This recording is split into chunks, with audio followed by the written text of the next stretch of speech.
See, and so if a scientist, a behavioral scientist, would say, well, this is very interesting. Why would this occur? What is behind this behavior?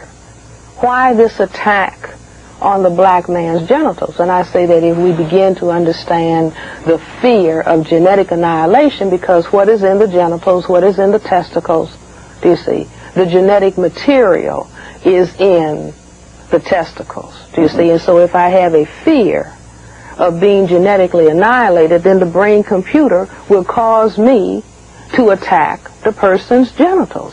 I even say that, what is called justifiable homicide. And justifiable homicide does not refer to, because we don't have instances of black men in police uniforms, do you see, so-called accidentally killing a white male. We don't have any record of that. But the record... Say that again. Say that again.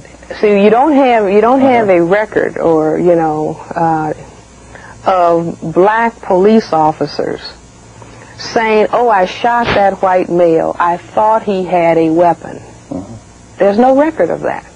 But we have, the record is, gross with innumerable instances of a white male in uniform. Could be a 14-year-old black male, or it could be a 45-year-old black male. I shot him. I thought he had a weapon.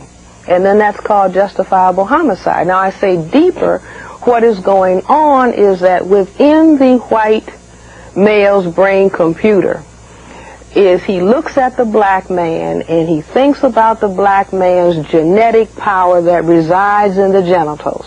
And that, in his mind, subconsciously, is a weapon.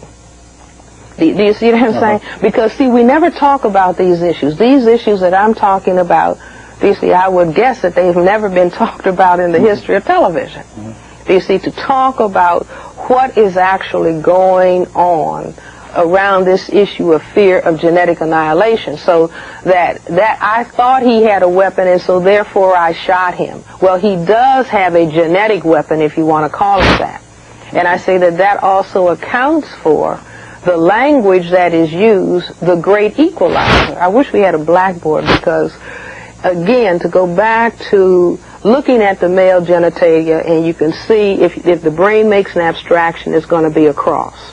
Okay, if you look at a lateral view of the male genitalia, you have something that looks almost like a L. You see, if you turn that around 90 degrees, and you have something that looks like this, and it's an abstraction of a gun. And then we call that the great equalizer. You see, and then it's worn at the level of the genitals and at the hip level. So I say that the brain computer, you see, in the white collective and the white male collective specifically, that if, there's looking at the black male and saying he has a weapon, meaning his genitalia and his genetic material, that can cause my annihilation, and so the brain computer says must create weapon, can do same thing. You see, and then that turns out to be the gun. And if